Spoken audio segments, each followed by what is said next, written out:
ونستعينه ونستغفره ونؤمن به ونتوكل عليه ونعوذ بالله من شرور أنفسنا ومن سيئات أعمالنا من يهده الله فلا مضل له ومن يضلله فلا هادي له ونشهد أن لا إله إلا الله وحده لا شريك له ونشهد أن سيدنا وسندنا ونبينا ومولانا محمدا عبده ورسوله الذي أرسل بالحق بشيرا ونذيرا. أما بعد، قال الله تبارك وتعالى في القرآن المجيد: أعوذ بالله من الشيطان الرجيم، بسم الله الرحمن الرحيم. سبحان الذي أسرى بعبده ليلا من المسجد الحرام إلى المسجد الأقصى الذي باركنا حوله لنريه من آياتنا إنه هو السميع البصير. وقال النبي صلى الله عليه وآله وسلم: الصلاة معراج المؤمنين، أو كما قال صلی اللہ علیہ وسلم. معزز حاضرین کرام، واجب الاحترام میرے دینی بھائیوں، بزرگوں، دوستوں اور عزیز ساتھیوں،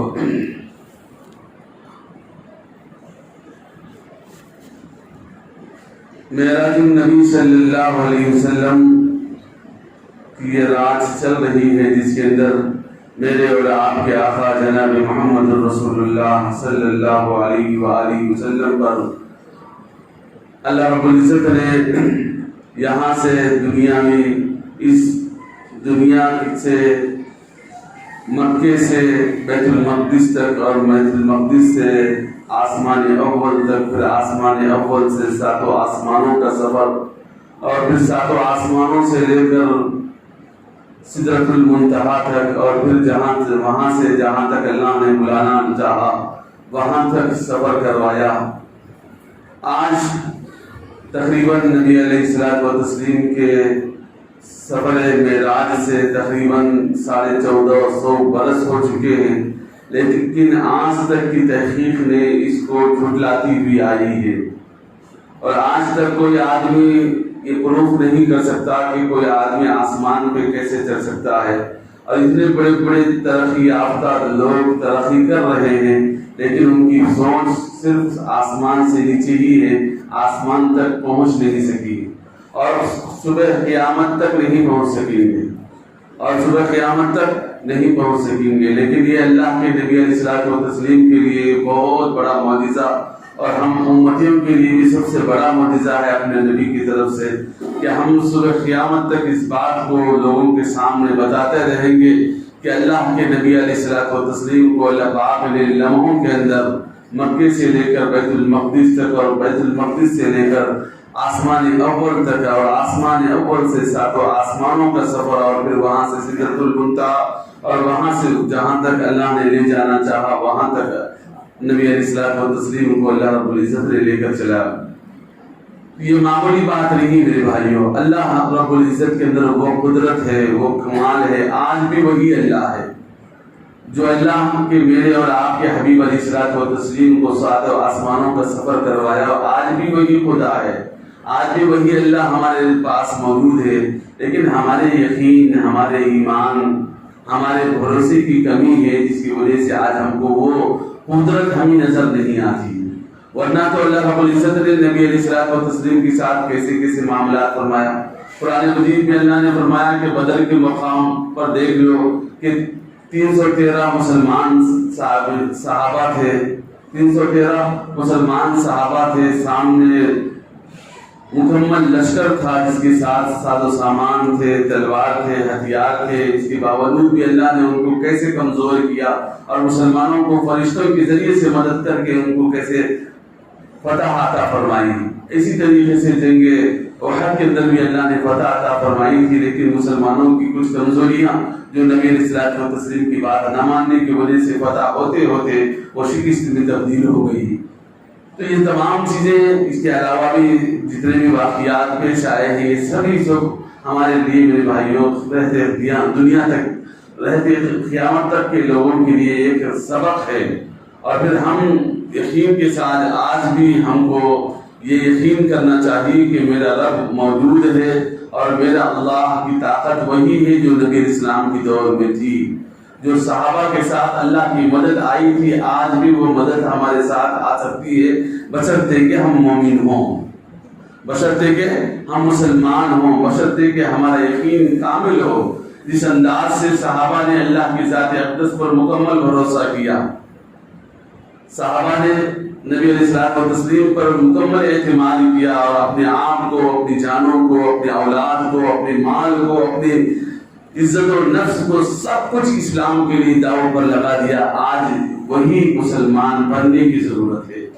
ہم اپنے آپ کو، اپنی ذات کو، اپنے مال کو، اپنے جسم کو، اپنی روح کو، اپنی اولاد کو، اپنی تمام تر چیزوں کو اللہ کے حوالے کر کے دیکھیں، اس کے بعد پھر اللہ کی مدد کیسے نہیں آئیں گی۔ اس لیے میرے بھائیوں، بس تھوڑا سا ہمارے ایمان کو جوڑنے کی ضرورت ہے، کیونکہ ہمارا ایمان آج کمزور ہو چکا ہے، جس کی وجہ سے آج بہت دور کی باتیں نظر آتی ہیں۔ یہ جو اسلامی باتیں ہیں، جو کرامت کی باتیں ہیں، جو معجزاتی باتیں ہیں، جو اسلام کے اندر جو فتح ہوئی ہیں، یہ تمام چیزیں ہمارے لیے ایک بڑا افسوس نہ بہت زیادہ دور کی باتیں لگتی ہیں۔ کیوں؟ اس لیے کہ ہمارے ایمان کی کمزوری کی علامت ہے۔ اس لیے میرے بھائیوں، آج کے یہ معراج کے موقع پر اللہ رب العزت نے ہر سال یہ رات آتی ہے تاکہ ہمارے دلوں کے اندر ایک ایمانی جذبہ بیدار ہو جائے، ایک ایمانی انقلاب ہمارے دلوں کے اندر پیدا ہو جائے، تاکہ ہم بھی اللہ کے نبی اسلام کی ایسی ہی اطاعت کرنے والے ہو جائے۔ اللہ رب العزت نے نبی اسلام و تسلیم کو جو معراج کا سفر کروایا، ایک روایت کے مطابق 10 نبوت کو، یعنی 10ویں سال نبوت کے نبی اسلام و تسلیم کو معراج کا سفر کروایا، ایک روایت کے مطابق۔ ایک روایت کے مطابق یہ ہے کہ 12 سال جب نبوت ملی تھی، مکے کے اندر نبی اسلام موجود تھے، اس وقت نبی اسلام و تسلیم کو معراج کروایا۔ ایک روایت یہ بھی ہے کہ مدینے سے پہلے، یعنی جب ہجرت کا حکم ہونے والا تھا اس سے بہت پہلے، 1 سال پہلے، بعض روایت کے مطابق 6 مہینے پہلے نبی علیہ الصلوۃ والتسلیم کو معراج کا سفر کروایا۔ نبی علیہ السلام، ایک روایت میں ہے کہ حضرت ام ہانی رضی اللہ عنہا کے گھر میں نبی علیہ الصلوۃ والتسلیم آرام کر رہے تھے۔ کچھ ایسا وقت تھا کہ مغرب اور عشاء کے بعد کا وقت تھا، کچھ نیند میں تھے، کچھ ہوشیار تھے، نبی علیہ الصلوۃ والتسلیم آرام کر رہے تھے۔ اچانک جہاں نبی علیہ السلام آرام کر رہے تھے وہاں کی چھت پھٹی، اور پھر وہاں جبرائیل اور میکائیل آئے اور آ کر فرمایا کہ یا رسول اللہ صلی اللہ علیہ وسلم، اللہ رب العزت آپ کو بلا رہے ہیں۔ تو اسی وقت جبرائیل امین بھی ساتھ میں تھے اور بھی فرشتے ساتھ میں تھے۔ نبی صلی اللہ علیہ وسلم کو وہاں سے براق پر لے جایا گیا، ام ہانی کے مکان سے سیدھے بیت المقدس کا، اس زمانے میں جو بیت المقدس کا جو سفر تھا 40 دنوں کا سفر تھا۔ آج کل تو آسان ہو گیا کہ مکے سے بیت المقدس تک جانا چند گھنٹوں کا سفر ہے، لیکن اس زمانے میں کوئی آدمی سوچ نہیں سکتا تھا 1 دن کے اندر، 1 گھنٹے کے اندر، چند لمحات کے اندر بیت المقدس کو چلا جائے۔ لیکن اس وقت نبی علیہ الصلوۃ والتسلیم ام ہانی کے مکان پر تھے، ایک روایت کے مطابق کہ وہاں آئے فرشتے اور چھت پھاڑ کر آئے، چھت کو پھاڑ کر آیا، ایسا محسوس نہیں ہوا گویا کہ چھت کو چیر کر آ رہے ہیں، اور چھت جیسے کی ویسے ہی ہے، اور ایسے ہی آپ داخل ہو گئے۔ اور پھر یوں فرمانا تھا نبی صلی اللہ علیہ وسلم کو، یا رسول اللہ صلی اللہ علیہ وسلم، اللہ آپ کو بلا رہے ہیں۔ یہ تمام چھت آپ کے لیے کوئی حیثیت نہیں رکھتے، دنیا میں چھتیں جتنے بھی ہوتی ہیں اس کا ہمارے پاس بڑی حیثیت ہوتی ہے، جب اللہ کا حکم ہوتا ہے تو اس کی کوئی حیثیت نہیں ہوتی۔ فرشتے ایسے ہی چھت سے نیچے اترے، اس کے بعد پھر براق کو لایا گیا، نبی صلی اللہ علیہ وسلم کو بٹھایا گیا۔ ایک ہی لمحے کے اندر براق نے مکے سے لے کر بیت المقدس کا سفر طے کروایا، جبکہ اس زمانے میں 40 دن کے اندر طے ہوتا تھا۔ جیسے ہی وہاں بلایا گیا تو پھر وہاں اللہ رب العزت نے سب سے نبی صلی اللہ علیہ وسلم کے آنے سے پہلے تمام ارواحوں کو، انبیاء کے ارواحوں کو وہاں جمع فرمایا۔ ایک روایت میں ہے کہ نبی صلی اللہ علیہ وسلم کے جتنے بھی انبیاء اس زمانے میں آئے تھے تمام اپنے جسموں کے ساتھ آئے تھے، کوئی کسی کو پہچانتا نہیں تھا، اس لیے کہ ان کا زمانہ بہت بعد کا تھا، نبی اسلام کا سب سے آخر کا زمانہ تھا۔ اس وقت ان کے سامنے تعارف اگر ایک نبی کا ساتھ تعارف کروا دیتے چلا جاتا، اس وقت تو وقت نکل جاتا، اس لیے اس وقت کوئی تعارف بھی نہیں ہوا۔ سارے انبیاء وہاں سب بس کھڑے تھے، ایک اذان دینے والے نے اذان دی، اس کے بعد پھر جبرائیل امین نے ہاتھ پکڑ کر نبی علیہ الصلوۃ والتسلیم کو آگے کی طرف بڑھا دیا، مصلی کی طرف بڑھا دیا۔ نبی علیہ الصلوۃ والتسلیم مصلی میں کھڑے ہو گئے اور پھر نماز پڑھائے۔ اس لیے نبی علیہ الصلوۃ والتسلیم کو امام الانبیاء کہا جاتا ہے کہ تمام انبیاء کی امامت کرنے والے، تمام نبیوں کی امامت کرنے والے، اس لیے آپ کو امام الانبیاء کہا جاتا ہے۔ تو وہاں پھر نبی علیہ الصلوۃ والتسلیم کے سامنے بہت سارے حالات پیش آئے۔ پھر ایک روایت میں ہے کہ نبی علیہ الصلوۃ والتسلیم کے سامنے وہاں پیش کیا گیا دودھ کو پیش کیا گیا، شہد کو پیش کیا گیا، شراب کو پیش کیا گیا۔ تو اس وقت نبی علیہ الصلوۃ والتسلیم تھوڑا سا جبرائیل امین کی طرف دیکھے کہ میں کیا چیز پسند کروں۔ اس وقت جبرائیل امین نے تھوڑا سا اشارے کے ساتھ فرمایا، تو اس وقت نبی علیہ الصلوۃ والتسلیم نے دودھ کو پسند فرمایا۔ پھر فرمایا کہ اگر آپ دودھ کو نہیں لیتے تو بہت اگر آپ کی امت اگر آپ شراب کو پسند کرتے تو ساری کی ساری امت شراب کو پیتے رہتی ہے، اور اگر اسی طریقے سے آپ اگر شہد کو پسند کرتے تو تمام کی تمام امت آپ کی قیامت کی امت مستی کے اندر ڈوبی ہوئی ہوتی۔ اور پھر آپ نے فطرت کو پسند کیا، یہ فرمایا جبرائیل امین نے، آپ نے فطرت کو پسند کیا اور دودھ کو اختیار دیا، آپ کی امت فطرت پر رہے گی۔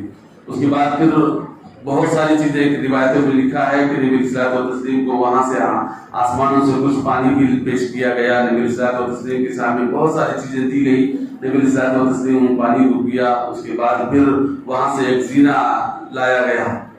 روایتوں میں لکھا ہے کہ نبی علیہ الصلوۃ والتسلیم کے بازو میں ایک سامنے ایک زینہ تھا، جس کو ہاتھ پکڑ کر نبی علیہ الصلوۃ والتسلیم یوں ٹھہرے، اور بازو میں جبرائیل اور اس طرف میکائیل موجود تھے اور دیگر فرشتے بھی موجود تھے، اور آسمانوں کی طرف وہ سیڑھی چلتی گئی، وہ سیڑھی چڑھتی گئی۔ جب پہلے آسمان پر پہنچے تو وہاں آسمان اول کے داروغہ نے پوچھا کہ کون ہے؟ انہوں نے فرمایا کہ میں جبرائیل ہوں۔ آپ کے ساتھ کون ہے؟ فرمایا کہ میکائیل ہے۔ اور پھر اور بھی کون ہے؟ تو اس وقت فرمایا گیا کہ نبی علیہ الصلوۃ والتسلیم ہے کہ اللہ کا حکم ہے۔ فرمایا ہاں، اللہ کے حکم سے ہم ان کو ساتھ لے جا رہے ہیں۔ تب آسمان اول کے داروغہ نے دروازہ کھولا، جیسے ہی اندر داخل ہو گئے آسمان اول میں کیا دیکھتے ہیں کہ ایک مقام پر حضرت آدم علیہ نبی علیہ الصلوۃ والتسلیم ٹیک لگائے بیٹھے ہیں، اور پھر وہاں ایک سامنے ایک گڑھا ہے، سامنے سیدھے ہاتھ کی جانب ایک گڑھا ہے، وہاں دیکھتے ہیں اور خوش ہوتے ہیں۔ اس کے بعد پھر بائیں جانب دیکھتے ہیں تو وہاں دیکھ کر روتے ہیں۔ تو پوچھا کہ کیا بات ہے، کیوں آپ دائیں جانب دیکھ کر خوش ہوتے ہیں اور بائیں جانب دیکھ کر روتے ہیں؟ انہوں نے فرمایا کہ یہ داہنے جانب والے اصحاب الیمین ہیں، وہ جنتی لوگ ہیں، ان کو دیکھ کر خوشی ہوتی ہے، میری اولاد میں سے ہیں اور یہ جنتی لوگ ہیں، ان کو دیکھ کر میں خوش ہوتا ہوں۔ اور بائیں جانب کے لوگ یہ اصحاب الیمین میں سے ہیں، جہنمی لوگ ہیں، اور یہ میری اولاد میں سے ہیں، ان کو دیکھ کر میں ناخوش ہوتا ہوں، میں بہت زیادہ پریشان ہوتا ہوں۔ اس کے بعد پھر نبی علیہ الصلوۃ والتسلیم نے حضرت آدم علیہ السلام کو سلام کیا، آدم علیہ السلام نے جواب دیا۔ اس کے بعد پھر وہاں سے جو کچھ دیکھنا تھا اللہ نے دکھانا تھا وہاں دکھائے۔ اس کے بعد پھر وہاں سے دوسرے آسمان کا، روایتوں میں لکھا ہے کہ پہلے آسمان سے لے کر دوسرے آسمان تک کا سفر 500 سال کا ہے، 500 سال کا ہے۔ اور پھر وہ جو آسمان اول کا جو حجم ہے، حجم کہتے ہیں موٹائی، وہ بھی موٹائی بھی 500 برس کی ہے۔ آسمان اول کی جو موٹائی ہے 500 برس کی ہے، اور پھر آسمان اول سے آسمان دوم تک کا جو فاصلہ ہے وہ بھی 500 برس کا ہے۔ پھر آسمان دوم پر جب اللہ کے حبیب علیہ الصلوۃ والتسلیم کو لے جایا گیا تو وہاں ایسے ہی بات ہوئی، داروغہ کو کھٹکا مارا گیا، داروغہ نے پوچھا کہ کون ہے آپ کے ساتھ؟ اس وقت داروغہ نے کو جواب دیا گیا، جبرائیل امین نے جواب دیا کہ ہم لوگ ساتھ میں ہیں اور نبی علیہ الصلوۃ والتسلیم کو اللہ نے بلایا ہے۔ تو اس کے بعد داروغہ نے دروازہ کھولا، اندر پھر آمد ہوئی۔ اس کے بعد پھر جیسے ہی آسمان دوم پر نبی علیہ الصلوۃ والتسلیم داخل ہوئے تو وہاں حضرت عیسیٰ علیہ الصلوۃ والتسلیم اور حضرت یحییٰ علیہ الصلوۃ والتسلیم سے ملاقات ہوتی ہے۔ وہ بھی سلام کہتے ہیں، نبی اسلام کی جواب دیتے ہیں۔ اس کے بعد پھر آسمان سوم کے اوپر ایسے ہی جاتے ہیں، اور ہر آسمان کو 500 سال کا فاصلہ، اور ہر آسمان کی موٹائی 500 برس کی۔ کتابوں میں لکھا ہے، حدیث کے اندر موجود ہے کہ ہر آسمان کی موٹائی 500 برس کی برابر اتنی زبردست ہوتی. اس کے بعد پھر وہاں سے تیسرے آسمان پر گئے تو وہاں پر بھی حضرت یوسف علیہ السلام سے ملاقات ہوتی ہے. پھر چوتھے آسمان پر جب گئے تو پھر وہاں حضرت ادریس علیہ السلام سے ملاقات ہوتی ہے. پھر پانچویں آسمان پر جب جاتے ہیں تو حضرت ہارون علیہ السلام سے ملاقات ہوتی ہے. ایسے ہی سلسلہ چلتا ہے. چھٹے آسمان پر حضرت موسیٰ علیہ السلام سے ملاقات ہوتی ہے. اس کے بعد جب ساتویں آسمان پر جاتے ہیں تو حضرت ابراہیم خلیل اللہ علیہ السلام سے ملاقات ہوتی ہے. وہاں حضرت ابراہیم علیہ السلام بیت المعمور سے ٹیک لگا کر بیٹھے ہوئے تھے. پھر وہاں سے کچھ لوگ جا رہے تھے, فرشتے کچھ جا رہے تھے.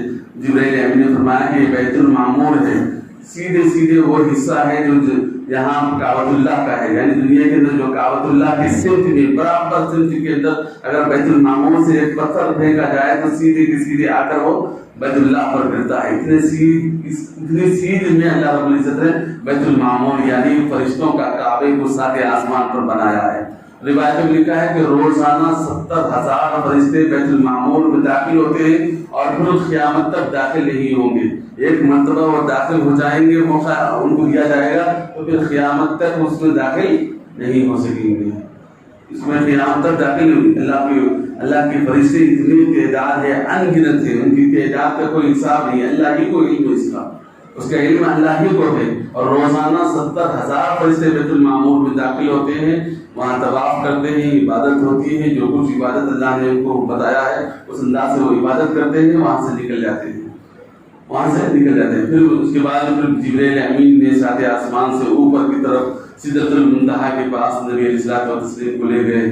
وہاں جا کر کیا دیکھتے ہیں کہ منتہا کیوں رکھا گیا, یہ آخری جگہ ہے. نبی علیہ الصلوۃ والتسلیم نے فرمایا کہ وہاں سے اللہ کا حکم آ کر سدرۃ المنتہا پر رک جاتا ہے اور یہاں کے اعمال میں جا کر سدرۃ المنتہا پر رک جاتے ہیں. اس لیے اس کا نام سدرۃ المنتہا رکھا گیا. اور سدرہ کہتے ہیں یہ بیری کا درخت کو, سدرہ کہتے ہیں بیری کی درخت کو. اتنا بڑا درخت تھا. اس کے نبی علیہ الصلوۃ والتسلیم فرماتے ہیں کہ اس کی تعریف ہم بیان نہیں کر سکتے.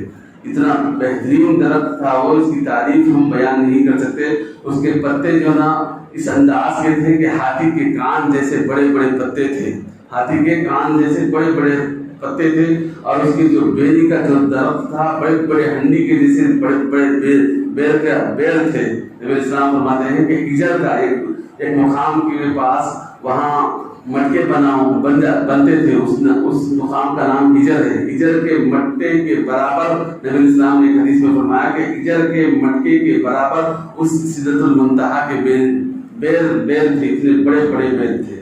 اور پھر جب نبی السلام وہاں گئے تو کچھ چیزیں نے اس درخت کو ڈھانپ لیا. ایسے ڈھانپ لیا کہ ڈھانپنے والے نے ایسا ڈھانپا کہ ہم نے اس کی تعریف ہم اپنی زبان سے ادا ہی نہیں کر سکتے. نبی السلام نے فرمایا ایسی چیزیں تھیں اس کے اوپر ہم اس کا تصور نہیں کر سکتے. اور پھر وہاں سے اللہ رب العزت کے حکم سے جبرائیل امین رک گئے. وہاں سے آگے نبی الصلوۃ والتسلیم پڑھ رہے ہیں. جبرائیل امین سے پوچھا گیا کہ جبرائیل امین آپ آگے چلیے. اس وقت جبرائیل امین نے فرمایا کہ یا رسول اللہ صلی اللہ علیہ وسلم مجھے یہاں سے آگے جانے کا حکم نہیں ہے, آپ جا سکتے ہیں. اس کے بعد پھر نبی الصلوۃ والتسلیم آگے چلتے گئے. کچھ آگے دور جانے کے بعد خلموں کی آواز آئی. نبی الصلوۃ والتسلیم نے کسی وہاں کے دوسرے فرشتوں سے پوچھا کہ یہ کیا ہے. فرمایا کہ یہ تقدیریں لکھ رہی ہیں, لوح محفوظ کے قلم ہے جو لکھ رہے ہیں جو قیامت تک جو لوگ پیدا ہونے والے ہیں ان لوگوں کی تقدیر لکھی جا رہی ہے. ان لوگوں کی تقدیر لکھی جا رہی ہے. اور پھر نبی الصلوۃ والتسلیم اور آگے بڑھے بڑھتے اللہ رب العزت کے عرش کے پاس پہنچے. روایت میں لکھا ہے کہ 70,000 پردے تھے. اللہ رب العزت وہ 70,000 پردوں کو چیک کرتا گیا. اس کے بعد پھر نبی الصلوۃ والتسلیم اللہ کے قریب پہنچے. بعض روایتوں میں لکھا ہے کہ اللہ رب العزت نبی الصلوۃ والتسلیم نے اللہ کا دیدار فرمایا. اور بعض روایتوں میں لکھا ہے کہ دیدار نہیں فرمایا. اللہ کی تجلی تھی, تجلی کو دیکھ کے جو بھی تھی حدیثیں, بعض حدیثوں میں ثابت ہے کہ نبی الصلوۃ والتسلیم نے اللہ کا دیدار کیا. اور دیدار کے لیے قرآن مجید میں ایک آیت ہے جس کے اندر یہ ہے کہ دنیا کی آنکھ اللہ کا دیدار نہیں کر سکتی.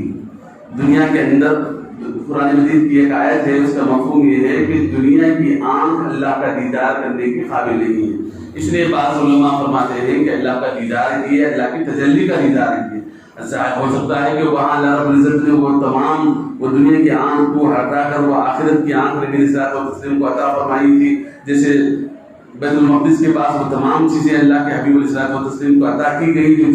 جو اوپر کی طرف جا رہے تھے وہ پانی، وہاں کے بہت ساری مشروبات اللہ کے حبیب علیہ الصلوۃ والتسلیم کو عطا کی گئی، جو پینے کے لیے ان کو دی گئی تھی، تاکہ وہاں کا سفر ہو رہا ہے، معمولی سفر نہیں ہو رہا ہے، آسمانوں کا سفر ہو رہا ہے، اس لیے آسمانوں کی چیزیں پیش کی گئی تھی نبی صلی اللہ علیہ وسلم. ایسے ہی وہاں پر روایتوں میں لکھا ہے کہ وہاں جب نبی صلی اللہ علیہ وسلم اوپر گئے تو یہ جو دنیا کی آنکھ تھی وہ نکال کر دوسری آنکھ کا جو آخرت کی آنکھ تھی، ہو سکتا ہے کہ وہ آنکھ اللہ کے حبیب علیہ الصلوۃ والتسلیم کو عطا کی گئی ہو. اور روایتوں میں لکھا ہے کہ اللہ کے حبیب علیہ الصلوۃ والتسلیم نے نبی اللہ کا دیدار فرمایا ہے. یہ بات صحیح حدیث سے ثابت ہے.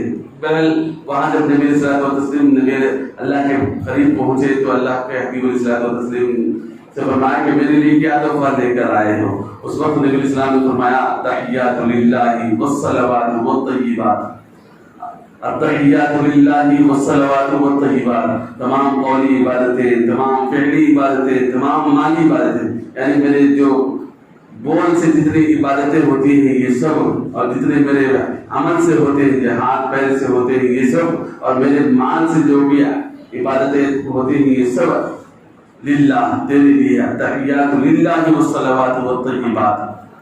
تو یہ سب عبادتیں، میرے جسمانی عبادتیں، میرے مالی عبادتیں، میرے قولی عبادتیں، میرے جو زبان سے جو عبادتیں تین ہی طرح کی ہیں، ایک قول سے ہوتی ہے زبان سے، ایک جسم سے ہوتی ہے، تیسرا مال سے ہوتی ہے. تینوں عبادتیں اللہ ہی کے لیے نبی اسلام نے پیش کیا.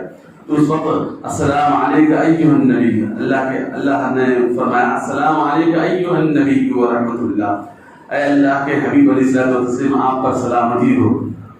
السلام علیک ایھا النبی ورحمۃ اللہ وبرکاتہ، اور آپ پر رحمت بھی ہو اور برکت بھی ہو.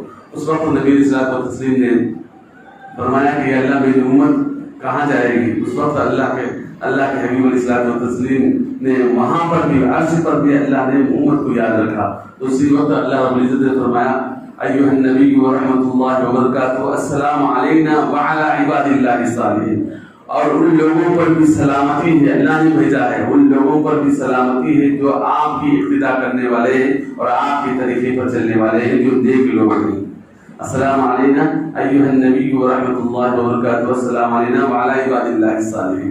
اشہد ان لا الہ الا اللہ. اسی وقت نبی اسلام نے اشہد ان لا الہ الا اللہ واشہد ان محمد عبدہ ورسولہ، میں گواہی دیتا ہوں اللہ کے سوا کوئی معبود نہیں ہے، اور میں گواہی دیتا ہوں کہ نبی علیہ الصلوۃ والتسلیم محمد رسول اللہ صلی اللہ علیہ وسلم اللہ کے بندے اور اس کے رسول ہیں. یہ فرشتے نے کہا، سبھی لوگوں نے اس وقت نبی اسلام نے بھی پڑھے. اس کے بعد پھر اللہ نے تحفہ دیا، نبی علیہ الصلوۃ والتسلیم کو تحفہ دیا. تین تحفے معراج کے موقع پر نبی علیہ الصلوۃ والتسلیم کو ملی ہے. ایک نماز کا تحفہ ہے، دوسری جو آیتیں ہیں وہ قرآن کی سورہ بقرہ کے آخری دو آیتیں ہیں، آمن رسول بما انزل الیہ من ربہ والمؤمنون سے آخر تک ختم سورہ تک کی جو آیتیں ہیں کافرون تک، یہ تمام یہ آیتیں، دو آیتیں ہیں، یہ اللہ کے حبیب علیہ الصلوۃ والتسلیم کو معراج کا موقع پر عطا فرمائی گئی. اور تیسری جو تحفہ تھا اللہ رب العزت نے وہ یہ عطا فرمایا کہ تم جو مانگو گے اللہ قبول فرمائے گا، اور تم بھی جو مانگو گے اللہ قبول فرمائیں گے، اور آپ کی امت بھی جو مانگے گی، جو جتنی بھی دعائیں ہیں وہ بھی مسلمان کو پڑھتے رہنا چاہیے. اللہ ہر مومن کی دعا کو قبول فرماتا ہے. اور اس کے اندر ایک بشارت یہ بھی دی گئی ہے کہ جو مومن بھی کفر سے، شرک سے دور رہے گا، چاہے وہ کتنے ہی بڑے گناہ کر دے دنیا کے اندر، اللہ اس کی مغفرت فرمائے گا، اللہ اس کی مغفرت فرمائے. شرک سے، کفر سے جو آدمی دور رہے گا اللہ اس شخص کی بھی مغفرت فرمائے. یہ سب سے عظیم تحفہ ہے. ایک نماز، 50 نمازوں کا تحفہ اللہ کے حبیب علیہ الصلوۃ والتسلیم کو دیا گیا. دوسرا تحفہ سورہ بقرہ کی آخری آیت ہے، اور سورہ بقرہ کی آخری آیتوں کے متعلق فرمایا ہے کہ بہت بڑی فضیلت کی بات ہے، بہت بڑی فضیلت ہے اس کے اندر. کسی آدمی کو فجر کی نماز کے لیے ہوشیار نہیں ہوتے، آپ پڑھ کر دیکھ لیں انشاءاللہ. آپ اگرچہ 4 بجے سو جائیں، اس وقت میں کبھی کبھار کسی کام سے جاتے ہیں، کبھی سفر میں ادھر ادھر جاتے ہیں، واپس آ کر میں 4 بجے رات میں سو جاؤں اور 5 بجے اٹھنا ہے تو ایک مرتبہ پڑھ کے سو جائیں، 4:30 کو نیند نصاب ہو جائے گی، 4:30 کو نیند نصاب ہو جاتی ہے. تو اس لیے میرے بھائیوں آپ پڑھ کر دیکھ لیں کہ جو آدمی جس سے نیک کام ادا نہیں ہو رہے، کوشش کر رہا ہے لیکن پھر بھی نہیں ہو رہے ہیں، تو اس وقت انسان کو سورہ بقرہ کی آخری آیتیں پڑھنا چاہیے، آمن الرسول بما انزل الیہ من ربہ والمؤمنون۔ اس لیے بعض لوگوں کو جو ہے قرآن پڑھنے کا شوق رہتا لیکن موقع نہیں مل رہا، موقع مل رہا ہے لیکن کبھی شیطان ایسا بہکاتا ہے کہ موقع ہی نہیں ملتا۔ بعض علماء نے فرمایا کہ کسی آدمی کو کسی نیک کام کا شوق ہے لیکن پھر بھی نہیں پڑھ سک رہا ہے تو وہ روزانہ صبح شام 3 مرتبہ یہ آمن الرسول سے آخر تک کی آیت پڑھ لیں، اللہ تمہاری ہر نیک کام کے اندر اللہ سوال عطا فرمائیں گے۔ ہر نیک کام، جو بھی نیک کام آپ چاہتے ہیں اور پھر وہ کام نہیں ہو رہا ہے، اور یہ پڑھ کر دیکھ لیں، خدا کی قسم تمہارے کام آسانی سے ہو جائیں گے، ادا ہو جائیں گے۔ یہ اللہ کی طرف سے امت کے لیے خاص تحفہ ہے، نمازوں کا تحفہ ہے، آمن الرسولوں کا تحفہ ہے، اور کفر سے شرک سے جو آدمی دور رہا، اللہ چاہے دنیا کے اندر کتنے ہی بڑے گناہ کر لے، اللہ اس کو کچھ سزا ضرور دے گا لیکن اس کو جہنم سے چھٹکارا ضرور عطا فرمائے گا۔ یہ 3 تحفے اللہ کے حبیب علیہ الصلوۃ والتسلیم کو عطا ہوئے۔ پہلا تحفہ جو تھا وہ 50 نمازوں کا تحفہ تھا، نبی علیہ الصلوۃ والتسلیم کو 50 نمازوں کا تحفہ دیا گیا۔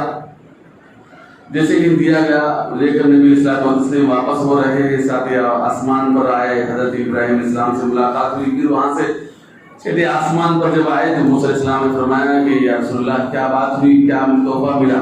اس وقت موسیٰ علیہ السلام سے بتایا کہ موسیٰ علیہ السلام کو بتایا گیا، نبی علیہ السلام نے بتلایا کہ 50 نمازوں کا تحفہ دیا گیا ہے۔ اس وقت حضرت موسیٰ علیہ السلام نے فرمایا کہ میری امت کو 2 نمازوں کا موقع دیا گیا تھا لیکن کوئی نہیں پڑھتے، اس لیے آپ جا کر کچھ تخفیف کرائیں، اللہ کچھ تخفیف کرے گا۔ اس وقت پھر حضرت موسیٰ علیہ السلام کی بات کچھ رکھتے ہوئے نبی علیہ الصلوۃ والتسلیم گئے تو 5 نمازیں کم ہوئی، پھر واپس آئے نبی علیہ الصلوۃ والتسلیم، تو پھر آ کر فرمایا کہ 50 کی جگہ 45 ہوئے ہیں، 5 کم ہو گئے ہیں۔ تو اس وقت موسیٰ علیہ السلام نے پھر عرض کیا یا رسول اللہ صلی اللہ علیہ وسلم آپ کی امت نہیں پڑھ سکے گی، آپ جا کر کوئی تخفیف کرائیں۔ پھر نبی علیہ الصلوۃ والتسلیم پھر ساتھ آسمان طے کیے، پھر سدرۃ المنتہا، پھر اللہ کے عرش کے پاس جا کر عرض گزار ہوتے ہیں کہ یا اللہ میری امت کمزور ہے، میری امت 40 بھی نہیں پڑھ سکتی، پھر اس کے اندر کچھ کمی ہوئی، ایسی کمی ہوتی ہوتی ہوتی 5 رہ گئی۔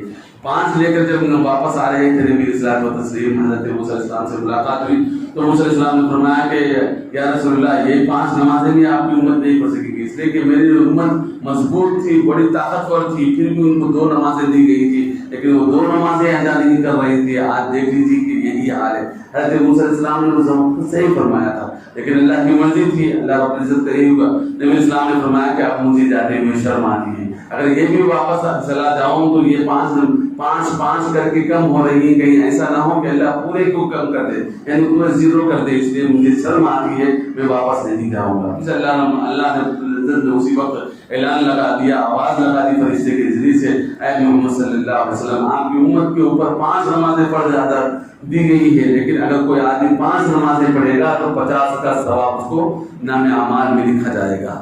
5 نمازیں ادا کریں گے تو 50 کا ثواب اس کو دیا جائے گا۔ اس لیے میرے بھائیوں آج ہم سب کو بھی چاہیے کہ یہ جو عظیم رات ہے وہ نماز، اللہ رب العزت نے نماز کا تحفہ آسمانوں کو بلا کر دے رہے ہیں، کوئی اور تحفے کو اللہ نے آسمانوں کو بلا کر نہیں دیا، آسمانوں کو بلا کر عطا نہیں فرمایا۔ اس لیے میرے بھائیوں یہ بہت عظیم عبادت ہے، ایمان کے بعد سب سے بڑی عظیم عبادت ہے نماز کی، لیکن آج امت اس سے اتنی ہی زیادہ پیچھے ہے میرے بھائیوں۔ اللہ معاف فرمائے، اللہ ہم سب کو ہدایت سے مالا مال فرمائے، ہم کو اور ہمارے اولاد کو، نسلوں کو، در نسل قیامت کے نسل کو اللہ رب العزت ایمان پر ہمارے صالحہ پر گامزن فرماتے ہیں۔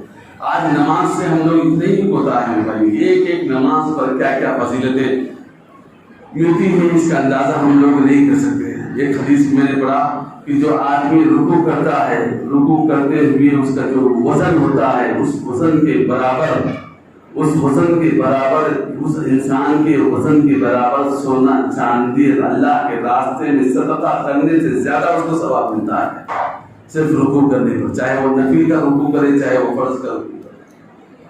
بندہ لگا لیجیے، کوئی بندہ سجدہ کرتا ہے تو اس کے سجدے کے وقت میں جتنا اس کا وزن ہوتا ہے اس کے وزن کے بقدر اس کو سونا چاندی ہیرے جواہرات سب کچھ دنیا کے اندر صدقہ کر دے تو اللہ تعالیٰ اس سجدے کے عمل کو زیادہ اونچا کرے گا اتنا زیادہ ثواب عطا فرمائے گا. لیکن آج چونکہ ہمارے پاس ایمان کی کمزوریاں ہیں، ماحول نہیں ہے، جس کی وجہ سے آج ہم کو یقین نہیں مل پائی. نماز کے پابند بن جائے، نماز کے پابند بن جائے. ایمان کے بعد سب سے عظیم الشان عمل اللہ رب العزت نے جو امت کو عطا فرمایا ہے وہ نماز کا ہے. نماز کا ہے. نبی علیہ السلام امت پر کتنے بڑے مہربان تھے. اس کے باوجود بھی نبی اسلام فرماتے ہیں کہ جو آدمی نماز نہیں پڑھے گا کچھ ایندھن تیار کرو. صحابہ کو فرمایا کہ کچھ ایندھن جمع کرو. جو لوگ مسجدوں کو آ کر نماز نہیں پڑھتے جا کر میں ان کے گھروں کو جلا دوں. نبی اسلام نے کیوں فرمایا؟ نماز کی اہمیت بتلانے کے لیے فرمایا کہ دیکھو نماز کی اتنی اہمیت ہے کہ تم لوگ مسجد یہاں رکھ کر آپ لوگ گھروں کے اندر نماز پڑھ رہے ہیں. حالانکہ وہ پڑھ رہے ہیں، ایسی بات نہیں کہ نہیں پڑھ رہے نہیں، بلکہ پڑھ رہے تھے، گھروں میں پڑھ رہے تھے. تو نبی اسلام نے فرمایا کہ اتنی اہمیت فرمایا تو مسجد کو جا کر نماز پڑھنے والے بن جائے. نماز کی اہمیت آنا ہے میرے بھائیوں تو نماز کی پریکٹس کرتے رہنا ہے. ہم اپنی زندگی کے اندر روزانہ نماز کی اہمیت کو داخل کرنا ہے تو روزانہ 10 نفل نمازیں پڑھنے کے معمول بنا دیں. جب بھی مسجد میں داخل ہوں تو نفل کا معمول بنا لیں. جب بھی موقع مل جائے تو نفل نمازوں کے پڑھنے کے عادی بن جائیں تو اس کے بعد نمازوں کا شوق پیدا ہوگا. اب ہم لوگ اس کے لیے کوئی پریکٹس نہیں کرتے، اس کے لیے کوئی پریکٹس ہی نہیں کرتے تو کیسے نماز کا شوق پیدا ہوگا؟ کیسے نماز کے اندر انہماک آئے گا؟ کیسے نماز کا جذبہ ہمارے دل کے اندر آئے گا؟ صفت صلات والی نماز ہماری پیدا ہوگی؟ بنے گی نہیں بنے گی. اس لیے میرے بھائیوں ہم سب کو چاہیے کہ پہلے نوافل پر کثرت سے نوافل پڑھنے والے بن جائے. ہمارے بڑے بڑے جو بادشاہ گزرے ہیں، ہارون رشید وقت کا زبردست بادشاہ ہے، لیکن وہ روزانہ 800 رکعت نفل نمازیں روزانہ پڑھا کرتا تھا. جب ان کی عمر زیادہ سے زیادہ ہو گئی اور وہ نہیں ٹھہر سکتے تو آخری عمر میں بھی 400 رکعت نمازیں پڑھا کرتے تھے. بادشاہ وقت 800 رکعتیں نماز پڑھے. آج ہم زندگی بھر کے ہمارے نفل استعمال کریں تو 800 نہیں ہوتے نماز پڑھنا.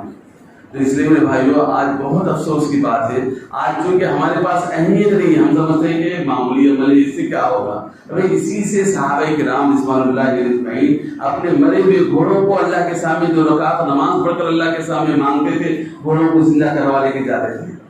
یہ نماز وہ چیز ہے اللہ رب العزت کی طرف سے نقد فائدہ فوراً دنیا کے اندر ملتا ہے. لیکن چونکہ ہمارے پاس اہمیت نہیں رہی، ارے بھائی آج اپنی تھوڑی دیر سے پڑھ سکتے ٹالتے ہم اپنی زندگیوں سے نماز کو نکال دیے. وقت کو ٹالتے ہم اپنے زندگیوں سے نماز کو، ہمارے اپنے خاندان سے نماز کو ہم نے پیچھے کر دیا. میرے بھائی اللہ معاف فرمائے، اللہ ہم سب کو ہدایت فرمائے. اس لیے میرے بھائیوں نماز کی اہمیت کو سمجھنا ہے. یہ معراج کے موقع سے سب سے بڑا پیغام یہی ہے. اللہ رب العزت نے سات و آسمانوں پر ڈرا کر یہ نماز کا تحفہ نبی علیہ السلام کو عطا فرمایا. اللہ تعالیٰ وہاں بلا کر قرآن کو بھی پیش کر سکتا تھا، لیکن قرآن کو اللہ رب العزت نے روئے زمین پر اتار کر بتایا کہ دیکھو قرآن فرشتے کے ذریعے فرشتے کو بھیجا کر اللہ نے قرآن کو اتارا ہے. لیکن جو نماز کا تحفہ نبی صلی اللہ علیہ وسلم کو عرش پر بلا کر نماز کا تحفہ عطا فرمایا. اس سے علماء فرماتے ہیں کہ سب سے بڑی عبادت روئے زمین پر نماز ہے. اس کے اندر سارے لوگوں کی عبادتیں داخل ہیں. فرشتوں کی عبادت بھی ہے، اس کے اندر جانوروں کی عبادت ہے، پرندوں کی عبادت ہے. روئے زمین پر جتنے مخلوقات ہیں ان تمام کی عبادت کا مجموعہ نماز ہے. فرمایا ان تمام کی عبادت کا مجموعہ نماز ہے. لیکن آج ہم لوگ نماز سے اتنے ہی زیادہ غافل ہیں. میرے بھائیوں اللہ ساری امت کو ہدایت نصیب فرمائے اور نماز کی اہمیت دل میں بٹھانے کے اللہ ہم سب کو توفیق عطا فرمائے. اس لیے میرے بھائیوں ہر آدمی اس بات کا تہیہ کر لے روزانہ کم از کم ہر نماز کے ساتھ 2 رکعت نفل پڑھنے والے بن جائے. ہر نماز کی جب بھی مسجد کو آئے، جب بھی فرض نماز فجر میں پڑھنا ہے تو فجر سے وقت سے پہلے پڑھ لے یا پھر اذان سے پہلے پڑھ لے یا پھر گھر میں پڑھ لے.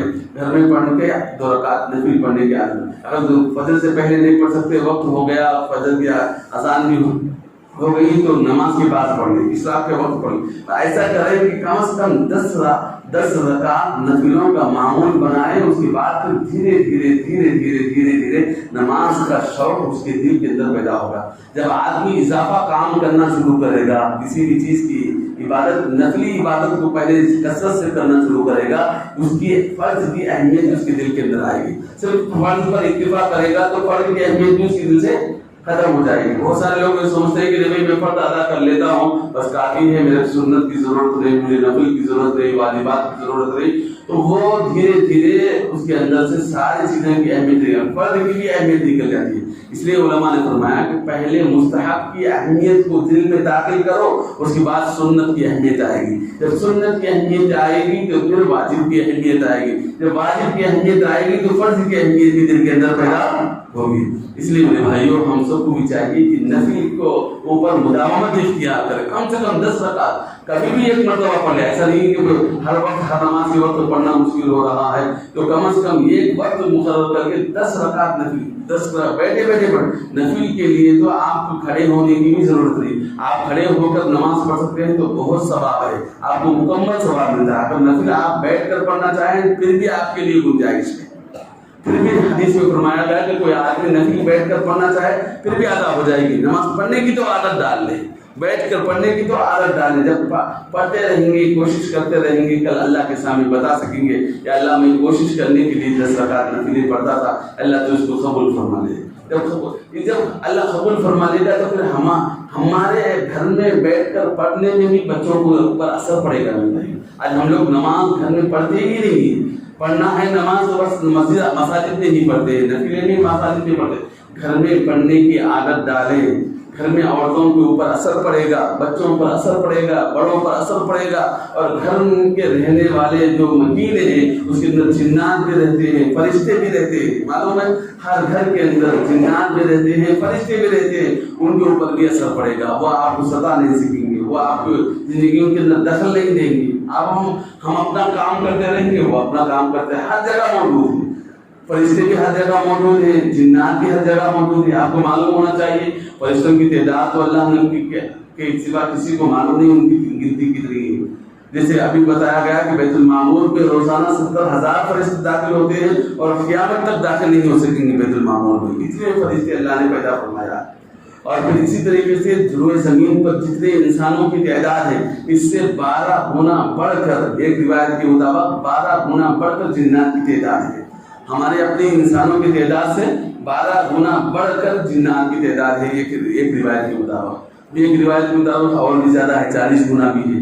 اس لیے میرے بھائیوں ہم سب کو چاہیے کہ ہم اپنے گھروں کے اندر کم از کم بیٹھے بیٹھے دو نفل پڑھ کے اپنی نماز کے اندر دل لگانے کی کوششیں کریں. ہم اپنے آپ کو کوشش کریں گے. نماز اب ہم سیدھا آ کر فرض نماز 2 رکعت پڑھ لیں گے تو کہاں سے پڑھیں گے؟ جیسے ہی نماز کے لیے چلیں گے دکان یاد آئے گی. بعض لوگ کہتے ہیں کہ یار میں کوئی چیز یاد نہیں آتی تو فوراً آ کر نماز بیٹھ جاتا ہوں تو سب کچھ یاد آ جاتا ہے. یہ ہمارا حال ہے. یہ سب کچھ کیوں ہو رہا ہے؟ یہ سب اس لیے ہو رہا ہے کہ ہم نماز کے لیے اتنا ہی وقت دیتے ہیں جتنا ضروری ہے. دوسری چیزوں کے لیے سب سے زیادہ وقت دیتے ہیں. ہم کسی دوست کو خوش کرنا ہے تو صرف اس کی پارٹی میں نہیں, اس کی پارٹی سے پہلے 4 گھنٹے پہلے صبح سے شام تک, پارٹی شام میں ہو رہی ہے لیکن صبح سے اس کے پاس وقت دیتے ہیں اس کو خوش کرنے کے لیے. وہ خوش ہو جائے گا, وہ خوش ہو جائے گا, وہ خوش ہو جائے گا, اس کا وقت دیتے ہیں. اس کے ہر کام میں ہاتھ بٹاتے ہیں. کیوں بٹاتے ہیں؟ ارے وہ خوش ہو جائے گا, وہ بہت بہتر ہوگا, اس کے کام میں کچھ کام آ جا رہے ہیں. تو ایسے ہی میرے بھائیو اللہ کو ہم خوش کرنا ہے تو کثرت سے کے ساتھ سجدے کرنے والے بن جائے. ایک حدیث میں فرمایا گیا جو آدمی کثرت سے سجدہ کرتا ہے اللہ اس سے خوش ہوتا ہے. اللہ اس سے خوش ہوتا ہے. اللہ رب العزت کا وہ قرب حاصل کرتا ہے, وہ اللہ کا قرب حاصل کرتا ہے. جو آدمی رکوع کرتا ہے وہ بھی اللہ کا قرب حاصل کرتا ہے. جو آدمی قیام کرتا ہے وہ بھی اللہ کا قرب حاصل کر رہا ہے. اللہ رب العزت اس سے خوش ہوتے ہیں. اس لیے میرے بھائیوں ہم سب کو بھی چاہیے کہ ہم لوگ کثرت سے نوافل کی عادت ڈالیں. ہم اپنی زندگیوں کے اندر ہمارے جسم کو عادی بنانا ہے. یہ جسم پہلے عادی بننا ہے, اس کے بعد پھر بعد میں وہ پڑھتے پڑھتے پڑھتے ایک مرتبہ ایسا آتا ہے کہ وہ اس کو عادت بن جاتی ہے, وہ عبادت بن جاتی ہے. ہر کام شروع بھی جو بھی کرتے ہیں, بچے جو بھی کرتے ہیں, بڑے بھی جو بھی کرتے ہیں, وہ عادتاً شروع میں کرتے ہیں, کرتے کرتے وہ عادی بن جاتے ہیں, بعد میں وہ عبادت بن جاتی ہے. جیسے ہم مدرسے کے بچوں کو پہلے ٹریننگ دیتے ہیں, بچے زبردستی نماز پڑھتے ہیں اور ٹریننگ میں عادی پڑھتے پڑھتے پڑھتے ایک چند سالوں تک وہ اس کے پریکٹس کرتے کرتے اس کے عادی ہو جاتے ہیں. ایک مرتبہ نماز نہیں پڑھا, وہ عادی ہونے کی وجہ سے نماز نہ پڑھنے پر وہ بے چین ہوتا ہے. جب اس کے بعد اس کو استحضار حاصل ہو جائے گا تو پھر اس کے لیے دل جمعیت کے ساتھ وہ نماز پڑھنے والا ہو جائے گا. اس لیے میرے بھائیوں ہم سب کو بھی چاہیے کہ نوافل کی کثرت کرنے والے بن جائیں. اور پھر دوسرا تحفہ جو اس کے اندر موجود ہے وہ یہ ہے